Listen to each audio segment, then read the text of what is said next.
Isang mapagpalang gabi po sa ating lahat. Awitan po natin ang ating Panginoon.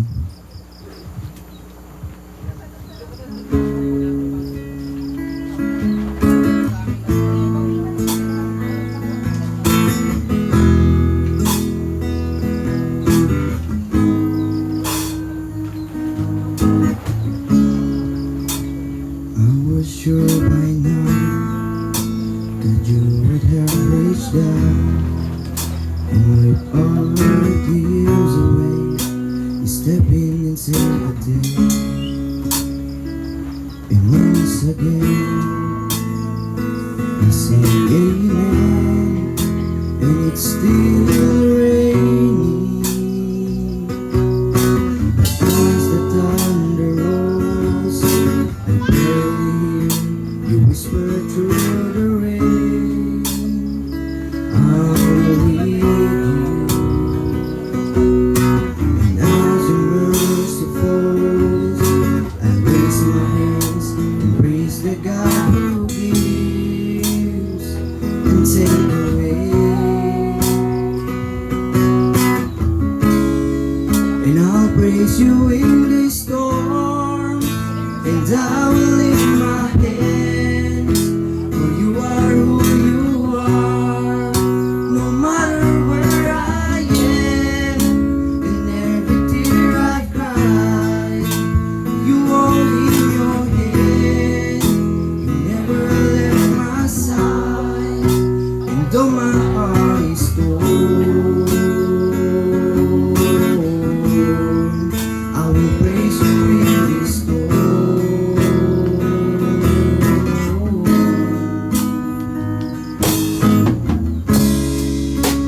I remember when it's not holding the wind. You heard my cry and rise me up again. But my strength is almost gone. How can I carry on if I can't find you? But as the thunder rolls, I barely hear you whisper through the rain. I'm with you, and as your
hinihiling ko po sa lahat na tayo po tumayo para sa ating panalangin.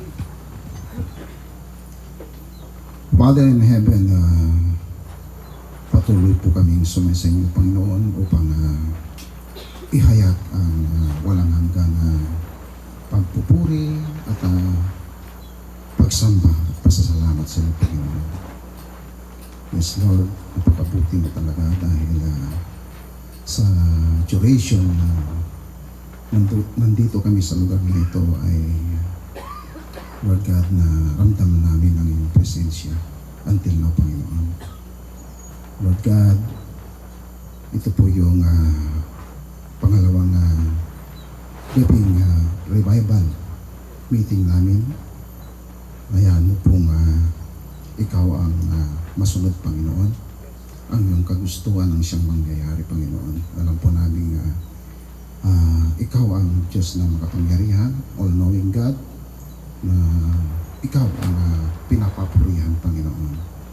At Lord God, hinihiling po namin na ang mga salita mo, makapangyarihan mong salita, Panginoon, ay magbibigay sa bawat nakikinig yung mabago ang puso't kaisipan ng bawat isa, Panginoon. Yung tinatawag na live transforming message, Panginoon, na ipagkaloob mo sa bawat isa. At kami ay nagpapasalamat ng lubusan sapagkat very rare yung mga pagkakataong ito na maibigay namin ng todo-todo ang aming panginilbihan sa iyo, Panginoon. And for that, Panginoon, ay always na ang bukang bibig namin ay salamat at salamat sa lahat ng provision, sa lahat ng blessings na until now ay pinagkakaloob mo sa bawat isa. So yung gabing ito, Panginoon, pahintulutan mo kabuluhan sa buhay ng iyong mga anak, Panginoon. Yung pinili na kabilang na mag-aari sa lugar na inanda mo, Panginoon. Yes, Lord, ibinabalik po namin ang pinakamataas na papuri at pagsamba sa iyo. Ito po ang aming panalangin sa pangalan ni Jesus. Amen.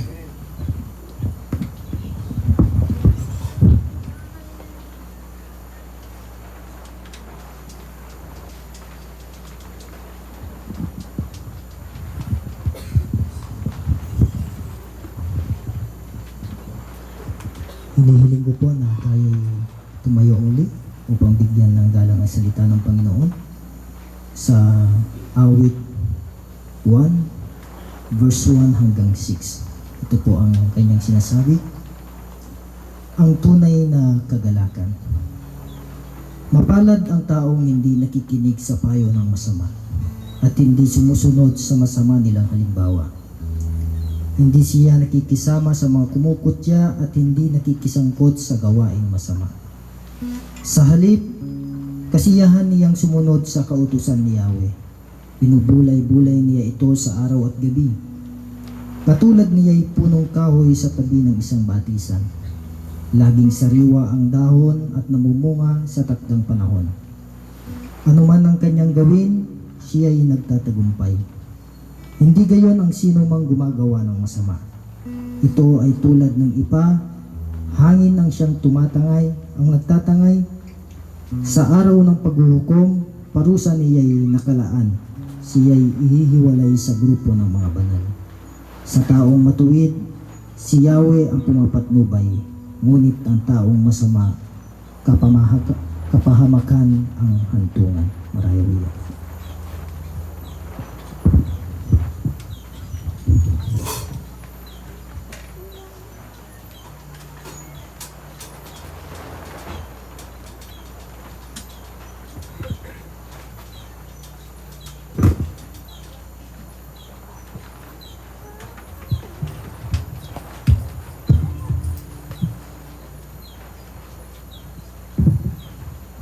Yan, isang mapagpalang gabi po sa ating lahat. Huling gabi na ng ating first youth summer camp as Grace Bible Church. Palakpakan po natin ang ating Panginoon for the success. Amen. Nag-enjoy po ba ang lahat? Oo, amen. Eh, lahat po yan ay dahil sa Panginoon. At sa Panginoon lamang po ang papuri. Amen. Sige, marapat lang na awitan natin ng ating Panginoon.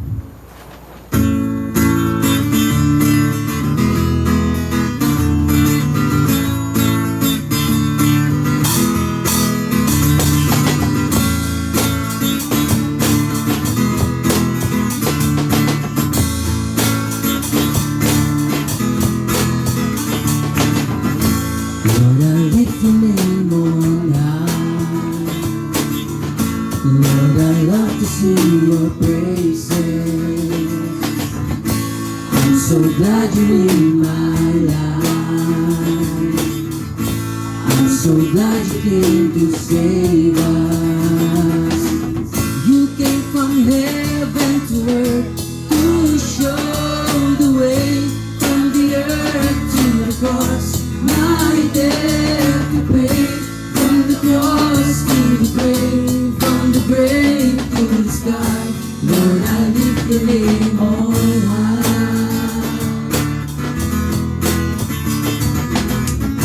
Lord, I lift your name on high. Lord, I love to sing your praises. I'm so glad you're in my life. So glad you came to save us.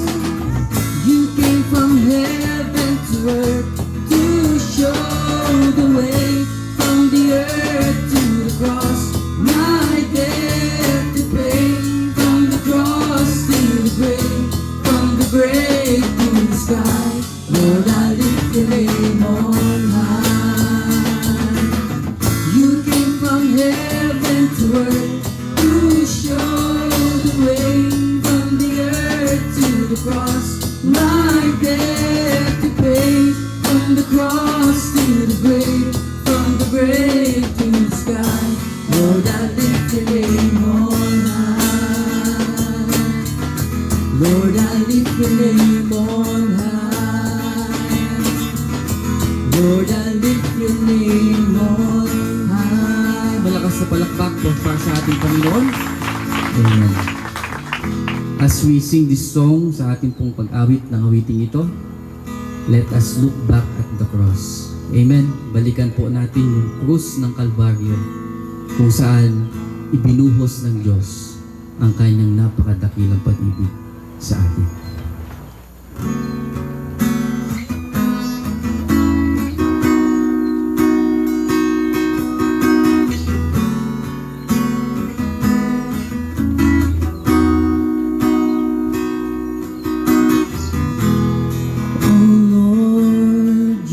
Search me,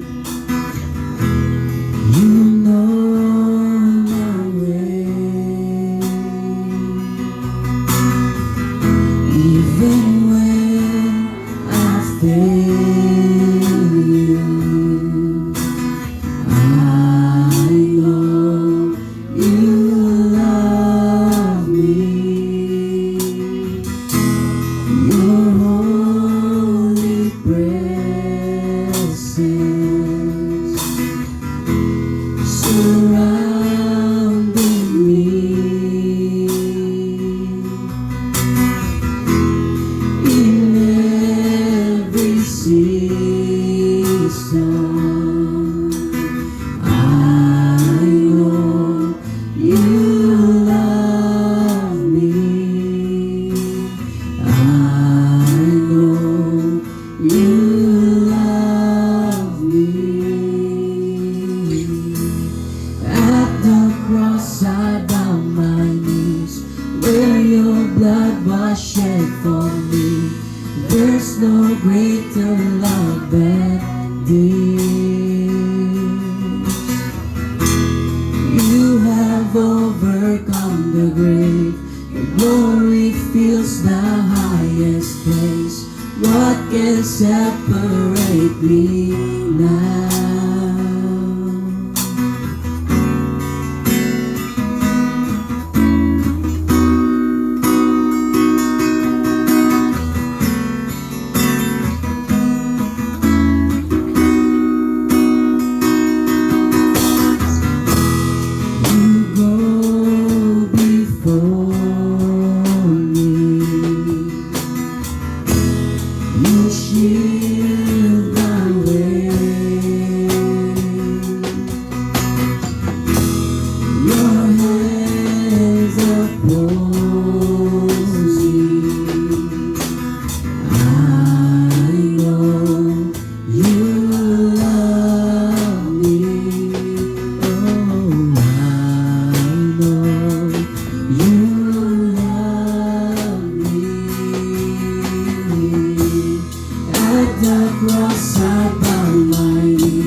where your blood was shed for me. There's no greater love than this. You have overcome the grave. Your glory fills the highest place. What can separate me now? You tore the veil. You made a way when you said that it is done. You tore the veil. You made a way when you said that it is done.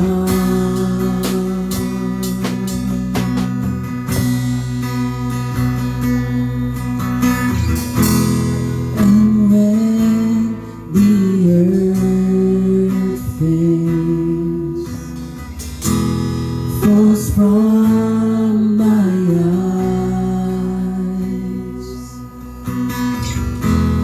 you stand before me. I know you love me. Oh, I know you love me. At the cross I bow my knees, where your blood was shed for me. There's no greater love than this. You have overcome the grave. Your glory fills the highest place. What can separate me now? What can separate me now at the cross? Palapakan po natin ang Panginoon Diyos. Let us continue to worship our Holy God.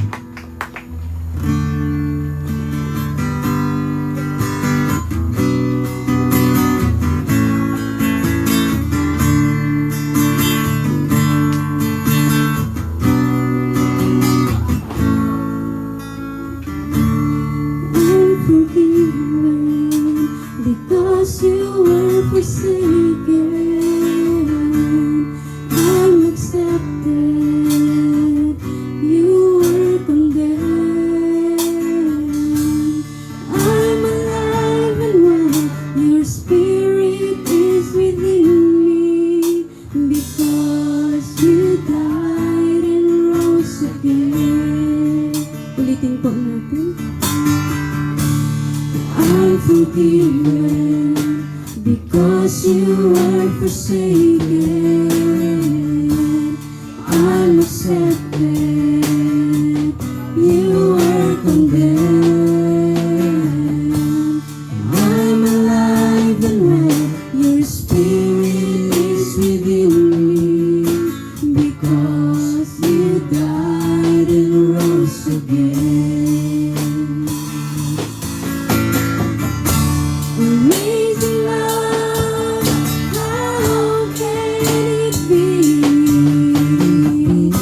that you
Amazing love, how can it be that you might you died for me? Amazing love, I know it's true. It's my joy to honor you in all I do. I honor you.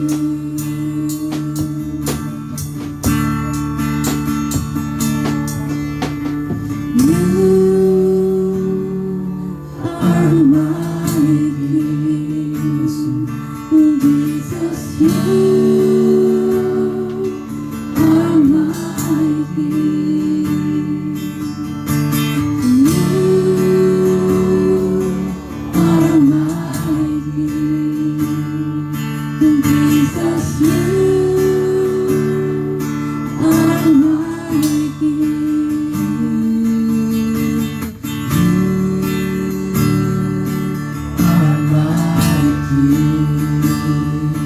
Jesus, you are my King. Amazing love, how can it be that you, my King, you died for me? Amazing love, I know it's true, and it's my joy to honor you in all I do. I honor you in all I do. I honor you. Palakpakan po natin ang ating dakila, banal at mataas-taasang Diyos. Pwede na po tayo mo po.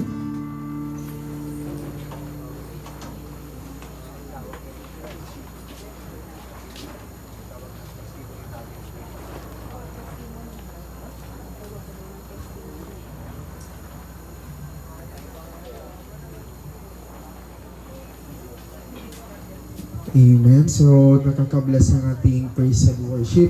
So, ngayon po, dadako po tayo sa testimony, no? Kung sino po ang may gustong i-testify sa goodness ni Lord sa ating buhay, lalo-lalo na ngayon, no? Na nandito tayo sa Bugay para sa ating first ever Youth Summer Camp. So, kung sino po ang may testimony, pumunta lamang po dito sa gitna.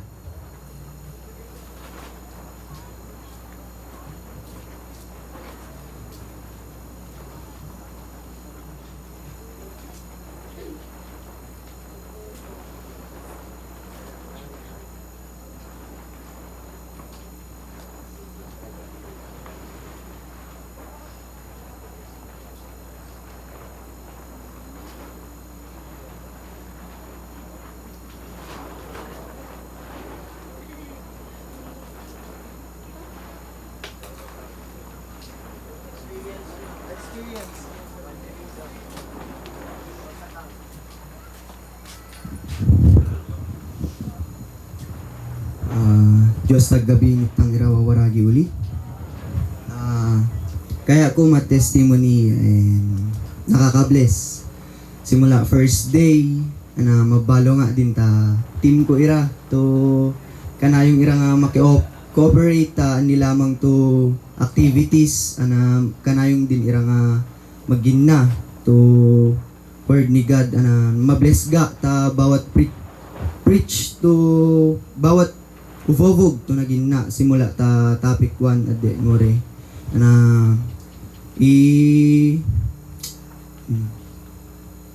mabalabalo nga din ta yafu ta ame inexpect to makangay nga sangay nga camp amo to iyafu nangirolo kanya kan ta bugay balo olo to pa summer camp tang yayata iyafo i meyo dodo ka na yung ta patole mabless nga din nitang nga mitang maba minetang gano zen nag-evangelize mitang minetang nga nang i-share nang ilamuyag to upapog na iyafo nga mitang ba ngayot na bless ta nasiratang. Amen. So i-encourage ta kamo to akang lang to sa ngawe kada no igatang ta school maski kanya kang usatang no iga free time usatang ta kaklase tang wayatang irasirang to gospel tapeno kunari akan lang to sitang ima-save tapeno kunari mas mag-grow tang paga spiritually so yari lamang mabaloy.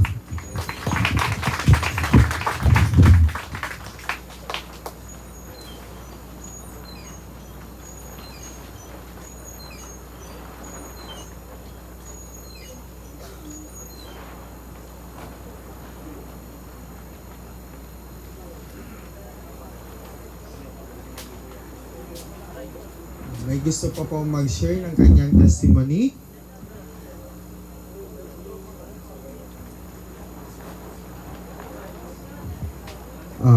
Kung wala na po, tinatawagan ko po ulit ang music team para sa kanilang intermission.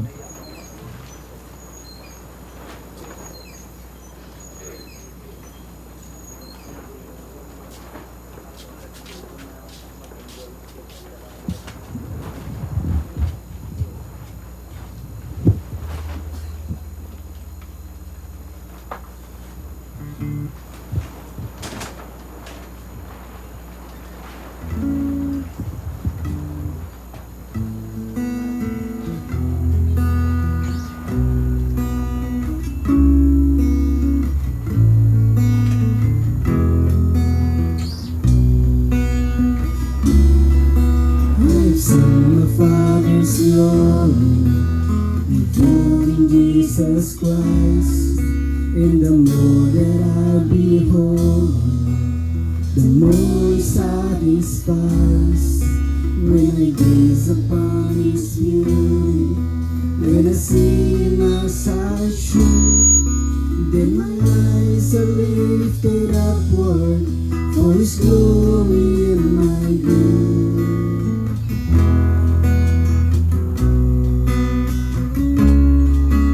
There is hope in every trial, for I can trust the Lord. He will turn my heart towards Him and help me bear the thorn. So in faith I follow Jesus on the road not understood, for I know that He is working for His glory and my good.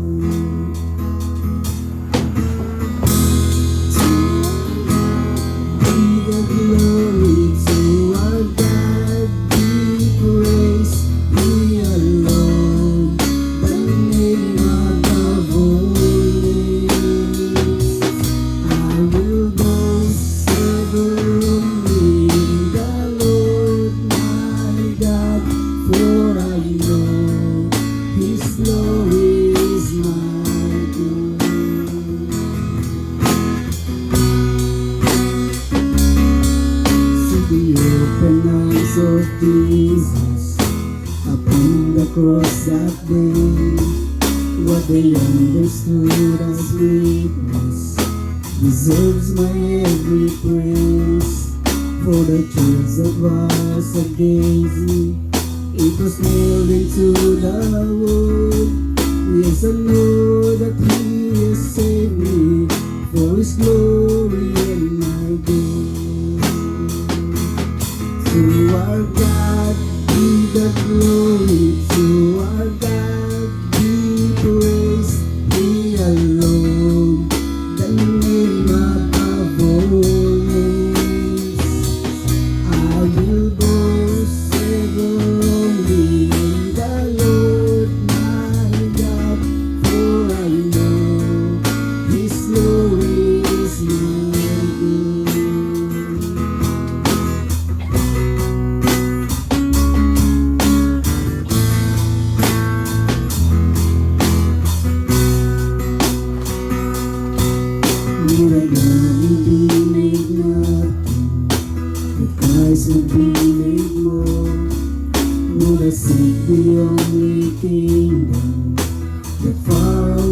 them all. I will stand before my Father, where the faithful saints have stood, and with joy my heart shall praise Him for His glory in my good. And with joy my heart shall praise Him for His glory in my good. To our God be the glory, to our God be praise, He alone, the name above all names. I will boast ever only in the Lord my God, for I know His glory is my good. To our God be the glory, to our God be praise, He alone, the name above all names.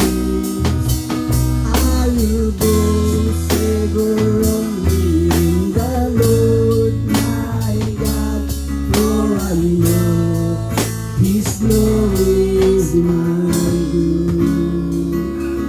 For I know His glory is my good. Yes, I know His glory is my good.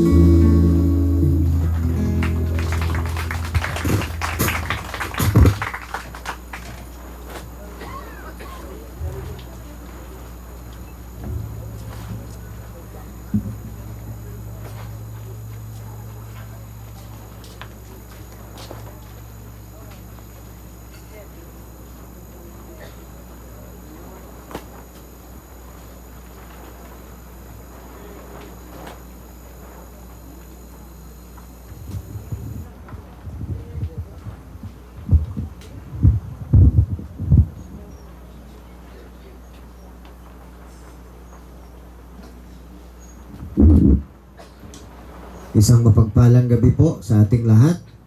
Muli, Diyos tagabi.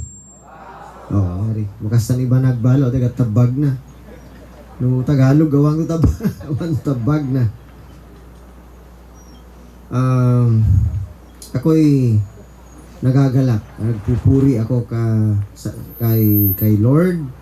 Lalong-lalo na kanina habang tayo po'y umaawit sapagkat yung mga inaawit natin mismo ang nag-set ng stage para sa mensahe ngayong gabi. Nais ko pong tignan natin yung larawan na nandyan sa screen. Anong maaalala natin pag nakikita natin yan? Anong naaalala ninyo? Oh yes, tama yun. Ang katubusan natin. Nakikita nyo ba ang sarili nyo dyan sa krus na yan?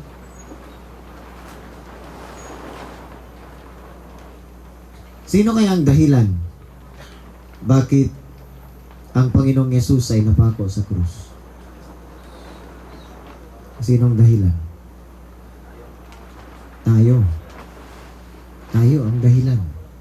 Kung kaya't nais kong namnamin natin ngayong gabi, as we ponder upon what Christ have done on the cross, upang sa ganon ay mas lalong mapalalim ang pangunawa natin sa tinatawag nating amazing love ng Diyos para sa atin. Yung mga kinanta natin kanina, yun talagang nag-set ng stage para sa message ngayong gabi kasi yun mismo ang mensahe. What Christ have done for us at bakit niya ginawa yan. Tumayo nga muna tayong lahat at bigyang galang natin ang salita ng Diyos.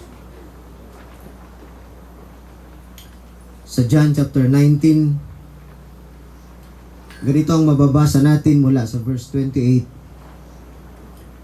Alam ni Jesus na naganap na ang lahat ng bagay. Kaya tupang matupad ang kasulatan ay sinabi niya, nauuhaw ako. May isang mangkok doon na puno ng maasim na alak.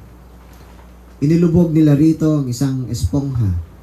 Ikinabit yon sa isang tangkay ng hisopo at idiniit sa kanyang bibig. Nang masipsip na ni Jesus ang alak, sinabi niya, naganap na. Iniyuko niya ang kanyang ulo at nalagot ang kanyang hininga. Tayo po'y manalangin. Mahabaging Diyos, walang kasing dakila ang pag-ibig mo, O Lord, para sa amin. Yan ay aming nakita at nadama at aming natanggap sa pamamagitan ng ginawa ng Panginoong Yesus para sa amin. Sa gabing ito, Panginoon, na muli po naming nanamnamin ang kadakilaan ng iyong pag-ibig. Ayon sa iyong mga salita, tulungan mo kami, Panginoon. Open our hearts and our minds. Give us the understanding. Wala po akong ibang ninanais, Panginoon, kundi we could fully grasp the intensity kung gaano ka-amazing ang pag-ibig mo sa amin, Panginoon. So that in everything we do, sa aming pagkanta, ay tunay na umaawit kami ng papuri sa iyo, Panginoon, sapagkat naintindihan namin, naunawaan namin kung anong ginawa ng Panginoong Yesus para sa amin. Yan, Panginoon, ang desire ng puso ko para sa bawat isa sa amin ngayon, Lord. Upang sa ganon, sa bawat gagawin namin, ay tunay na magbibigay kami ng papuri at pagdakila sa iyo. Na magmula ngayon, hindi kami aawit na hanggang sa bibig lang namin, Panginoon. Bagkus, aawit kami ng mula sa kaibuturan ng aming mga puso. Aawit kami mula sa aming mga kaluluwang tunay na nagpupuri sa iyo na aming Panginoon. Ipahintulot mo nawa, Lord, na sa pamamagitan ng iyong abang lingkod ay mangusap ka. Let your Holy Spirit work in us, Panginoon. Siya mismo ang mangusap sa amin upang sa ganon ay tunay na maunawaan namin at matanggap namin with joy in our hearts ang pagpapala ng iyong mga salita. Lukuban mo kami ng iyong presensya, Panginoon. Pagpalain mo po kami. Ito ang aming samot dalangin sa pangalan ng aming Panginoong Jesus. Amen. Upo po tayo.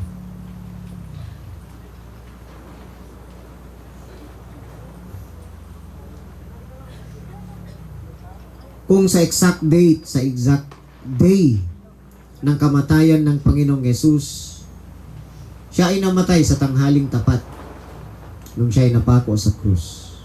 Ayon sa Biblia, pagkalagot ng kanyang hininga ay nagdilim ang sanlibutan for 3 hours. It is total darkness. Wala kang makita. Kaya ang mga taong nandun mismo nung na-crucify ang Panginoong Jesus in His death, ay natakot silang lahat dahil sa kadilimang nangyari. And that is very symbolic. Anong symbolic yun? Doon nahahayag ang intensity ng galit ng Diyos.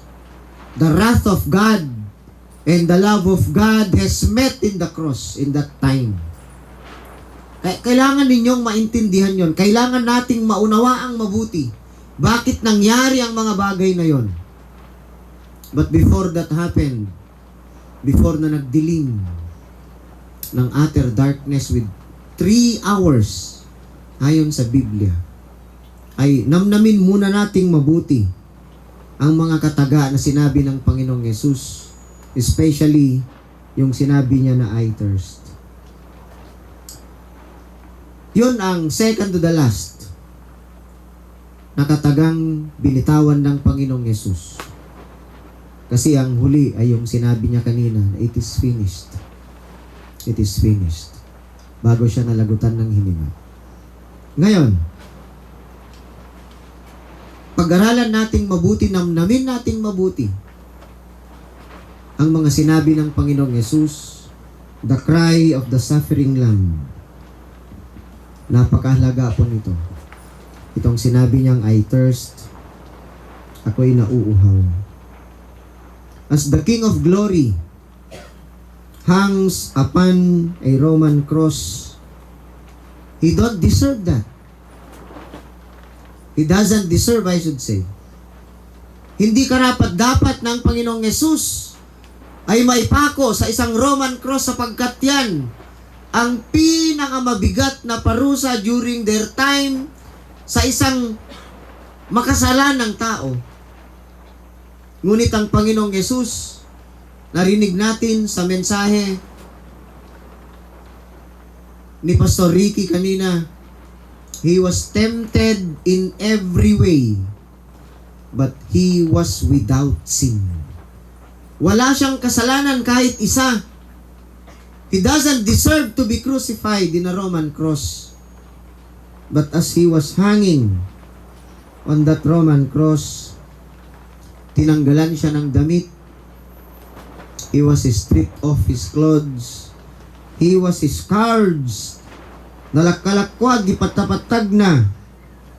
Siya ay pinahiya. He was shamed. And now He says, I thirst. Nauuhaw ako. Yang dalawang salita na yan, kung sa iba it seems weak, parang mahina, isang simbolo ng kahinaan. It's almost beneath divine grandeur. Hindi mo makita ang divinity ng Panginoong Yesus sa katagang yan. Ngunit ang totoo, yan ay parang isang kulog with profound redemptive meaning. And those words na sinabi ng Panginoong Yesus are meant for us. They are meant for us. Kaya't intindihin nating mabuti ang ibig sabihin ng mga salitang yan ngayong gabi. Yang mga salitang yan, they are not just merely physical expression of His agony, but it was the deliberate utterance of a sovereign Savior, completing the will of His Father to the very letter. Hindi yan basta expression lang, physical expression, but first of all, ito ang first point na gusto kong i-share sa inyo. That is a cry of fulfillment. Ang lahat ng nangyari, ginawa ng Panginoong Yesus, at ang epekto niya, magiging epekto niya, natatanggapin natin sa henerasyon natin ngayon, at sa mga susunod pang henerasyon hanggat hindi siya bumabalik. They are all planned. They are all preordained by the Almighty God. Kaya nga, kung balikan natin yung nabasa natin kanina, ang pagsusulat ni Juan under the Spirit's inspiration says, this cry was to fulfill the Scripture. Alam ni Jesus na naganap na ang lahat ng bagay, kaya't upang matupad ang kasulatan, it is the fulfillment of the Scripture. Anong Scripture? Kung babasahin natin, anong katuparan yan? Bago pa ipinanganak ang Panginoong Yesus na maging taong katulad natin, dati nang sinabi ng mga propeta, ipinasabi ng Diyos kung ano ang mangyayari kay Yesus. Ang sabi niya sa Psalm 69 verse 21, for my thirst, they gave me sour wine to drink. Eksakto, di ba? Yung nabasa natin kanina. Nung sinabi niyang ako'y nauuhaw, they dipped the sponge sa sour wine at inilagay sa kanyang bibig. At nang pagkasipsip niya sa sour wine na yon, He said, it is finished. At tiniyuko niya ang kanyang ulo at siya'y nalagutan ng hininga. That is a fulfillment of the scripture. It is a cry of fulfillment. Even in agony. Kahit sa kanyang paghihirap, si Jesus ay fully conscious of every prophetic thread at lahat ng mga dating sinabi ng mga propeta. He weaves it all into the tapestry of redemption. Lahat ng yon ay tinupad niya para sa ating katubusan, for our redemption. Nakikita natin, siya na lumalang sa lahat. He who created water.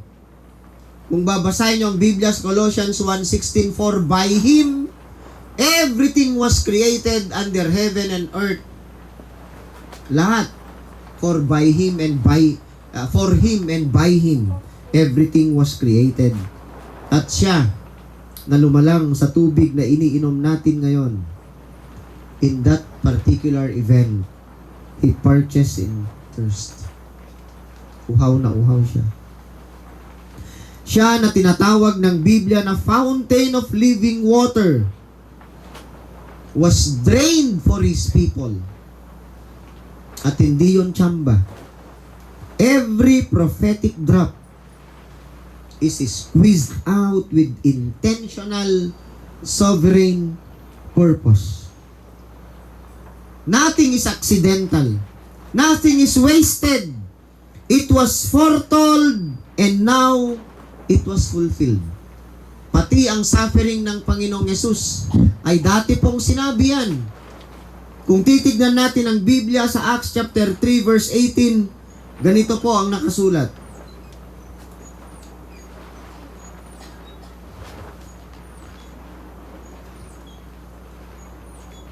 Para malaman natin that even the suffering of Christ have been foretold.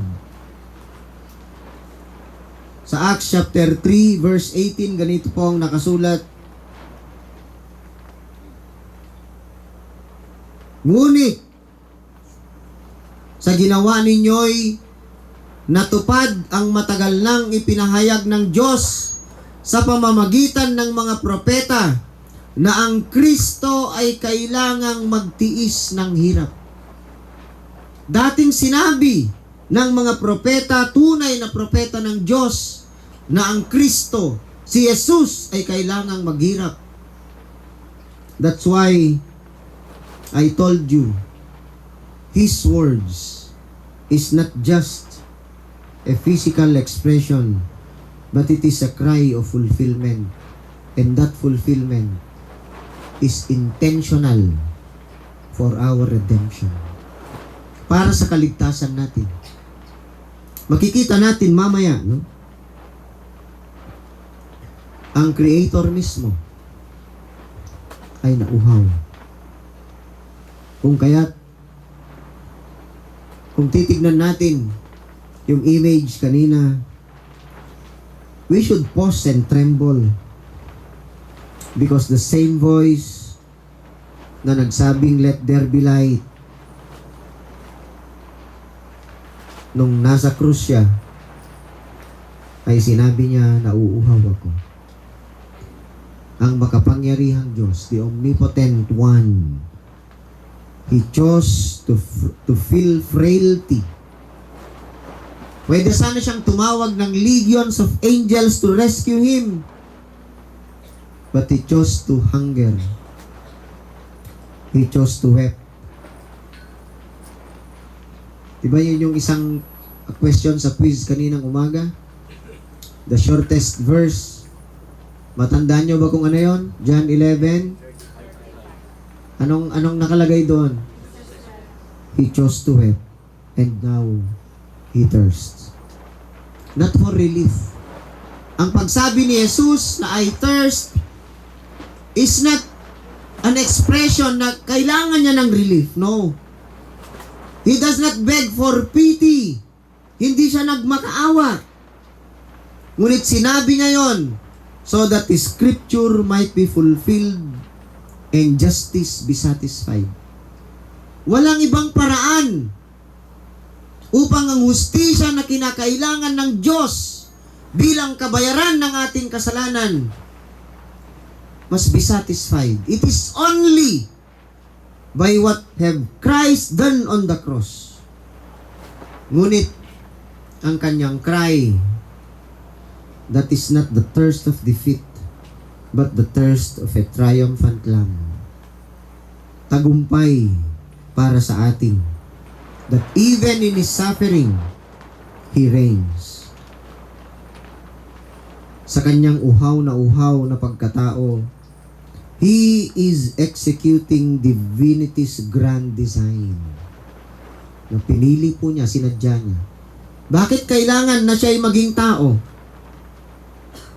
Kapag hindi naging tao ang Panginoong Yesus, hindi po niya magagampanan ang substitution na kailangan natin. Doon, sa krus, the perfect God-man reveals His true humanity. Hindi illusion. Siya ay totoong flesh and blood. He felt pain. Kung napanood din yung Passion of the Christ, habang minamartilyo nila yung pako sa kamay ng Panginoong Yesus, that is just a portrayal, pero mas grabe pa doon ang pain na naramdaman niya. Dito ipinako yung krus, hindi dito, ha? Dito. Sapagkat dito may vein na tinatamaan, sinasadya talaga yan ng mga Roman soldiers kasi alam nila that kapag tinamaan dito, may vein pala na tatamaan that would give excruciating pain sa ipinapako. Kaya kahit na hindi na sila susugatan doon, ay kusa silang malalagutan ng hininga dahil hindi nila kakayanin ang sakit.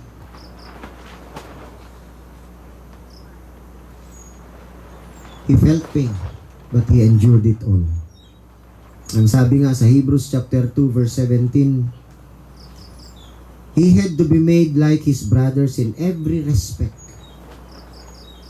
Hindi niya piniling i-bypass ang suffering. Ngunit sinadya niya, He bore it fully. For whom? For us. Para sa atin po. Pinili ng Panginoong Hesus, hindi dapat niya ma-deserve. Ang pagkakasabi niya na ako'y nauuhaw is proof na siya na tinatawag na second Adam was not insulated from the cursed sweat and agony the first Adam brought upon all mankind. Ang nagdala ng kasalanan sa sangkatauhan ay sa pamamagitan ng unang Adan. Ngunit ang pangalawang Adan na walang iba kundi ang Panginoong Yesus. Ang pagkakasabi niya na ako'y nauuhaw, yan ay patunay na siya ay pinili niya na hindi siya insulated from the curse, sweat, and agony na dinala sa atin ng unang Adan na nagkasala. Pero hindi lang yon. Ito ang second point. It is not just simply the agony of Jesus in His humanhood, ngunit ang kanyang pagdaing, His cry that He said, I thirst. Number 2, that is a greater, it conveys a greater thirst behind the words. There is a greater thirst for Christ.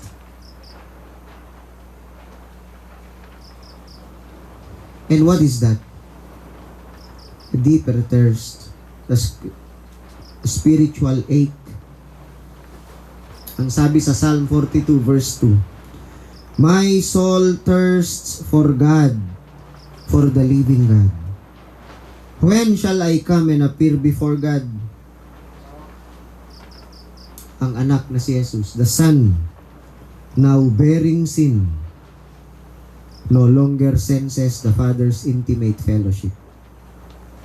Itinuring Kaya sabi ng Biblia, itinuring si Jesus na parang isinumpa. He was treated as cursed by the Father, the Lamb of God.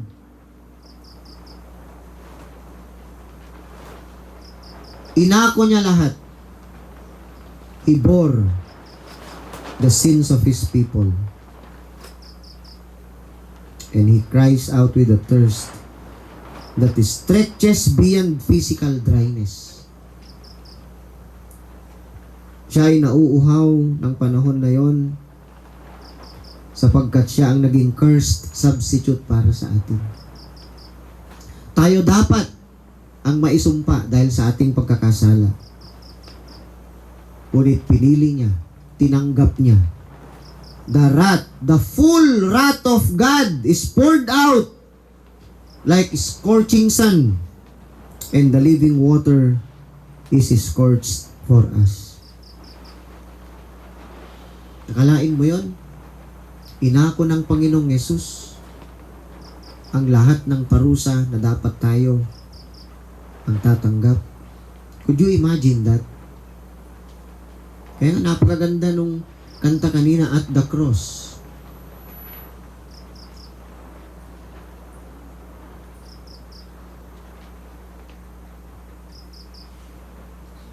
Now, bakit niya ginawa yun? This is the third point. He thirsted, so we never would. Pinili niya na siya'y mauhaw upang hindi tayo ang makakaranas ng everlasting na pagkauhaw sa impyerno. Sapagkat ang sabi ng Biblia sa impyerno ay lugar ng naglalagablab na apoy ng asupre. Ang hangad nga ni rich man dun sa Luke chapter 16 verses 19 to 31, ang hiling niya nung siya'y nandun, ang sabi niya, sa ibanag dobang mubi lamang si Lazaro, na idip niya ang kanyang finger at basahin ang aking dila, sapagkat napakainit sa lugar na ito. Tayo dapat ang babataan nun. We should suffer that. Kung dito nauuhaw tayo, na sobra pato na, may kang magaling to ice water para maibsan. Ngunit sa impyerno, hindi mangyayari yon. He thirsted, so we never would. Tayong mga mananampalataya, nakikita ba natin ang ibig sabihin nun? Do we see what this means? Siya, ang Panginoong Yesus na nagsabi, if anyone thirsts, let him come to me and drink. Sa John chapter 7 verse 37, I am the living water, sabi pa ng Panginoong Yesus. Siya na source ng living water is now thirsty himself. Why? Bakit? Upang kayo at ako would never experience the thirst again. Pinili niya. He drank the cup of wrath so we could drink freely from the cup of grace. That is substitute. That is called cosmic. Nakikita nyo yung grandeur ng substitution na ginawa ng Panginoong Yesus para sa atin. I thirst, ako'y nauuhaw, is not merely about pursed lips. It's about poured out love. It's about poured out love. This is the Savior who takes our cup of judgment and gives us His cup of blessing. That is a great substitute. Kaya ang pagkakasabi niya na ako'y nauuhaw is not only a cry. That is actually an invitation. Invitation in 2 words only. Now, ang tanong sa atin, are we thirsty for peace with God? Are we also thirsty for righteousness? Do we thirst for righteousness? Isa yan sa sinabi ng Panginoong Yesus sa Beatitude sa Matthew 5. Blessed are those who hunger and thirst for righteousness. Are we thirsty for forgiveness? Tayo ba'y nauuhaw sa pagpapatawad ng Diyos? At kung tayo po'y nauuhaw, ano man po ang kasalanan natin, remember ang intensity ng love ng God. Ang ginawa ng Panginoong Yesus na great substitute. It could wash away every sin that we have committed. Nung siya nga'y naipako sa krus, it seems like, sabi ng mga theologians, every sin we have committed, every single sin that we have committed, ay inakong lahat ng Panginoong Yesus. And every bit of His righteousness have been imputed in us upang tayo ay maging matuwid sa harapan ng Diyos. That is an invitation. And if we thirst for peace, for righteousness, for forgiveness, ano man ang kasalanang nagawa natin sa nakaraan o ginagawa pa natin sa kasalukuyan, ito ang nagbibigay sa atin ng kumpiyansa. Come.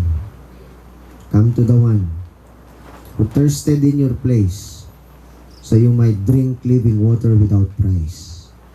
Yan ang offer para sa atin. Yan ang nasusulat sa Isaiah chapter 55 verse 1. At ang nag-offer niyan ay ang Panginoong Jesus mismo. He thirsted that you might be filled. Pinili niya na siya'y mauhaw upang mapuno tayo, upang matanggap natin ang living water. He was parched that you might never dry up in hell. He cried out that you might sing. Kaya nga napansin nyo, nung first day pa lang, iniengganyo ko kayo na umawit sa time na tayo'y umaawit ng papuri sa Diyos. Ngunit naiintindihan ko na hindi nyo pa nauunawa ang mabuti kung ano ang ginawa ng Panginoong Yesus sa krus. Kung kaya't ngayon, I am encouraging you. Jesus chose to cry out. Kapag naintindihan mo ang intensity ng daing ng Panginoong Yesus, that is for our redemption, then you will be helpless to sing with joy. Kaya every time na kumakanta tayo ng papuri sa Diyos, dapat napupuno ng kagalakan ng ating puso. Hindi mo man lang maibuka ang iyong bibig sa pag-awit. You know, He cried out that we might sing praises to Him. He was forsaken that we might be brought near at ma-establish ang peace between us and God, because previously we are His enemies. Tayo ay enemy ng God before the redemptive work of Christ have been imputed in us. Anong gagawin natin in response to that? Ngayon at naunawaan nating mabuti, we should always bear in mind that every time we approach the throne of grace, we need to bow before the thirsting King. We need to bow before the thirsting King. Do not mistake His cry as weakness. Actually, yan ang sinabi niya sa Beatitudes na blessed are the meek, because that is a strength restrained. Pinili ni Jesus na magpakumbaba. Iniwan niya ang kanyang divine privileges sa langit upang maging katulad natin nagpakumbaba upang tayo'y tubusin. This is not a funny thing, no? This is not a funny thing. His Majesty was humbled. Ngunit nailathala naman ang kanyang kadakilaan. The cross, as we see it, ay hindi simbolo ng pagkatalo. The cross is not God losing. It's God conquering through suffering. Kung naintindihan po nating mabuti yan, ang gagawin natin, we need to be helpless, to bow our heart before the King who thirsted for us. He is worthy. He is worthy of our praises. He is worthy of our adoration. Kaya nga iniengganyo ko kayo, no? Na kapag kakanta tayo, hindi lang sa bibig dapat, as we sing praises, dapat nang gagaling yan sa kaibuturan ng ating puso, sa ating kaluluwa mismo, sapagkat pinili ng King of Kings ang magbata ng hirap for our redemption. Pagkatatandaan natin, tayong lahat, tayo dapat ang karapat-dapat na maghirap sa impyerno. Ngunit dahil sa ginawa ng Panginoong Yesus, tiniis niya lahat upang sa ganun, hindi tayo ang maghirap. So from now on, lalong-lalo na kayong mga kabataan, bigyan nyo ng pinakamataas na pagpapahalaga ang ginawa ng Panginoong Yesus para sa atin. Kapag hindi niya ginawa yun, wala tayong pag-asa. Walang ibang tutubos sa atin. Hindi natin kayang tubusin ang bawat isa o ang sarili mismo natin. We can never do that. Only Christ have done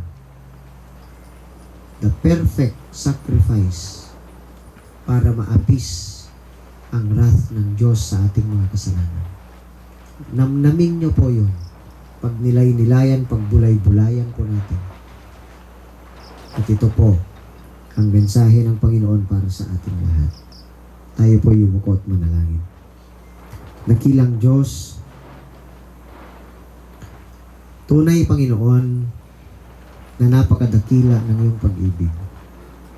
How amazing is your love.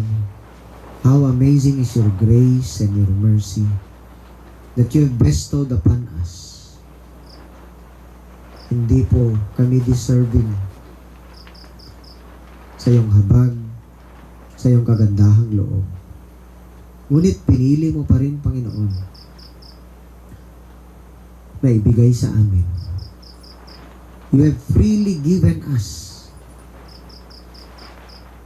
Tulungan mo sana, Panginoon, ang bawat isa, lalong-lalo na ang mga kabataan ito na maunawaan nilang mabuti ang mensahe ng krus ng Kalbaryo. Kulang po ang aming mga salita kung hindi ang kapangyarihan ng banal na Espiritu ang siyang magpapaunawa sa kanila. That's why I'm pleading before you, O Lord, to open their hearts. Ipaunawa mo sa kanila, Panginoon,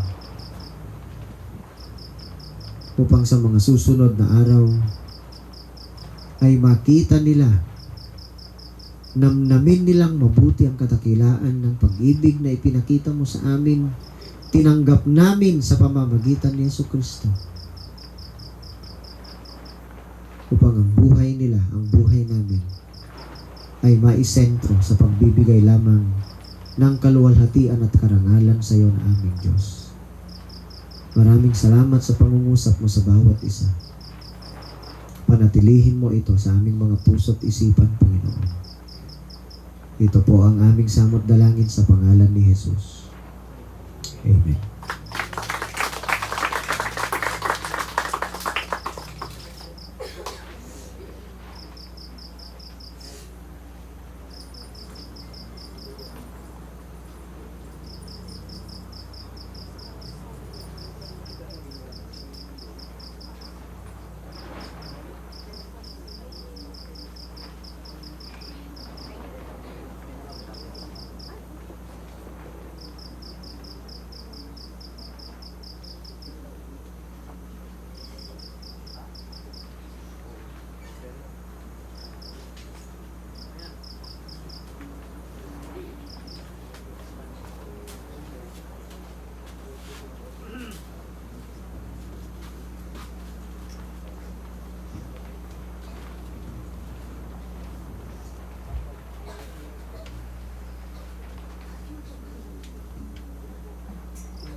that taught my heart to fear and grace my fears relieve. How precious did that grace appear the hour I first believed. My chains are gone, I've been set free. My God, my Savior has ransomed me. And like a flood, His mercy reigns, unending love, amazing grace.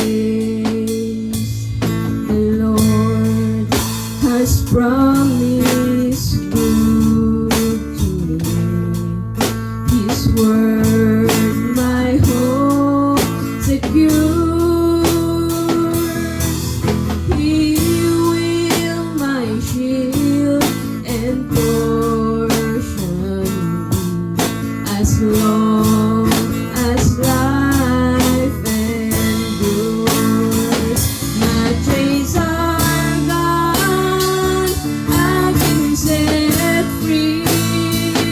My God, my Savior has ransomed me.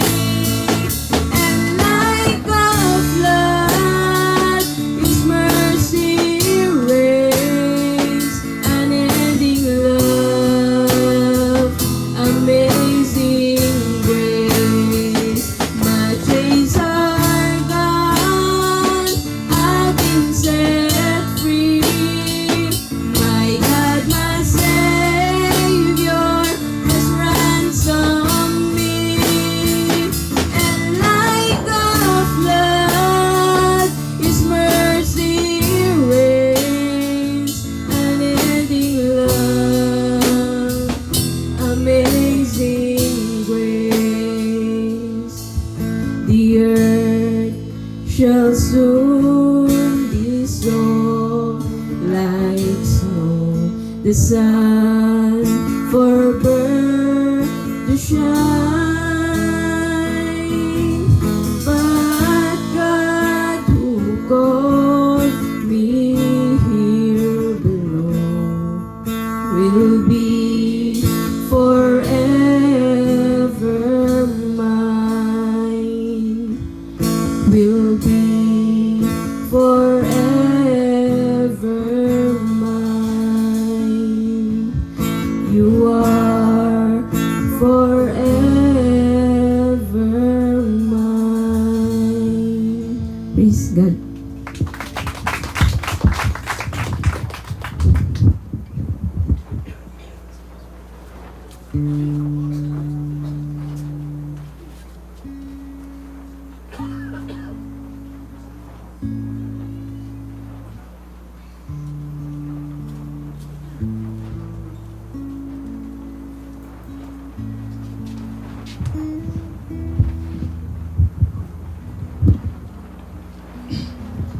Hinihiling ko po na tayong lahat ay tumayo at i-close na po natin ang talangin.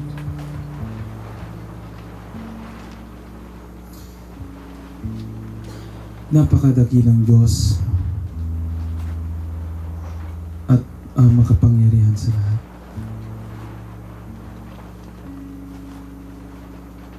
Our King who died for us. Hindi po namin ma-fathom ang pagmamahal mo sa amin. Hindi namin ma-measure kung gaano po kalalim ang pagmamahal mo sa amin. Every time na tingnan namin ang cross,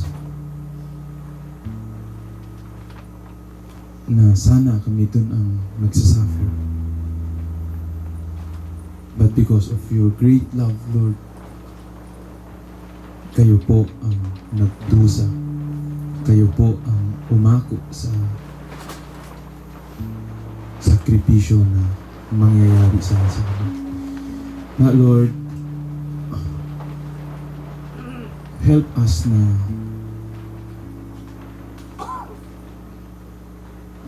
maibalik po namin, Panginoon, ang hinahanap mo para sa amin, Panginoon. Ang pagsilbi namin sa iyo. Ang pagmamahal namin sa iyo. Ang pag-obey namin sa iyo, Lord. Sa buong aspeto ng buhay namin. And Lord, we are here na handang magpagamit at magpatuloy na magsiserve sa iyo, Lord. Hinihiling po namin, Panginoon, hinihiling ko po na nawa po ay ang mga experiences namin ngayong youth camp, Lord, ay hindi po magtatapos bukas. Kundi, Lord, ito po ay fuel na magtulak sa amin upang pagsilbihan ka namin sa buong buhay namin, Lord. I-remind mo po kami, Lord, lagi sa pagmamahal mo sa cross. Upang sa ganun, Panginoon, ay hindi po mamatay ang apoy na binuhay mo sa puso ng bawat isa sa amin. Kaya, Lord, help us, Lord, to be more faithful, to be more eager sa kingdom mo. Thank you po sa wonderful message, powerful message na pinagkaloob mo po sa amin. I-bless mo po naman sa puso ng bawat isa sa amin. Dakila ka po, Panginoon, sa buhay. Ito po ang